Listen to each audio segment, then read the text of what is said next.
mas-uuliyiinta hay-adda African Development Trust ayaa deeq raashin gaarsiiyay 100 qoys oo kamid ah dadkay abaaruhu saameeyeen kana dhamaadeen xooluhu oo ku nool deegaanka Toon oo ka tirsan gobolka Maroodi Jeex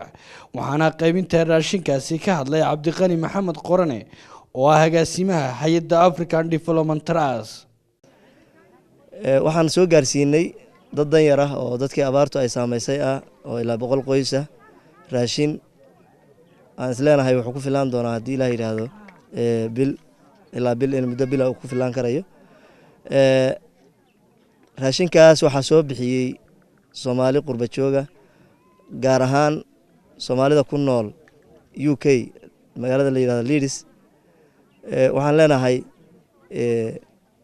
waxaad soo ururiseen soo macnaha aad naftiina ka soo qaadeen naftiina u qaadeen way gaareen dadkii loogu talagalay iyo dadkii aad rabteen inay gaaraan oo baahnaa walaalihiina hay Soomaaliyeed meel ay joogaanba inay gaaraan aad ugu talagasheen way gaareen qaybtaan waxay ka mid tahay qaybtii Soomaaliland aanu keenay 100 qoys maanta waxa ka faa'iideysanaya marka 100 qoys oo dadkaas ay abaaro saameeyeen oo ku nool magaalada Toon waxayaguna halkaasi hadalla mahadnaqa ka jeediyay xubno kamid ah dadka deegaanka iyo qurba joog waxaanay uga mahadnaqeen deeqda raashinka ay soo gaarsiisay African Development Trust iyagoo sheegayna in dadka deegaanku ay baahi weyn u qabeen in la soo gaarsiiyo deeq noocan ah deegaanka Toon intaasiba si fiican bay uga qayb qaateen raashinka in la qaybiyo si aad iyo aad u degan bay uga qayb qaateen oo ay u qaybiyeen ilaahay ka sokow waxaan mar labaad u mahad celinayaa hay'adda deeqda soo bixisay fulisay mar labaadna deegaankan mahad celinayaa walaalaha kale qurba joogta kuwa degan magaalooyinka kale waxaan leeyahay ku dayda walaalihiina wuxuudii wax ka bixiyay ee degan magaalada Leeds,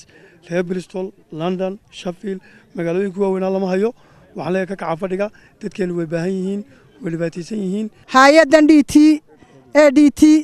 noo keentay maanta 100 qoys raashinkooda aad baan ugu mahadnaqaynaa waxa la yidhi hay'addan waa hay'ad aad u firfircoon meelo badanna gacan bay ka geysatay imankana waxaan leenahay hay'adaha kale oo ku soo dayda wanaag bay ilaahay intiis ku leeyihiin waxaan joogaa imanka waxa weeye Toon bismillaahi raxmaani Toon baan joogaa waxaan naloo keenay ilaa 100 kiish baan naloo keenay iyo dheeraad waanu qaadanay haddaanu Toon nahay wixii aan gaadhay dadku badan yahay gaadhi mooyaane way gaadhay waanu qaadanay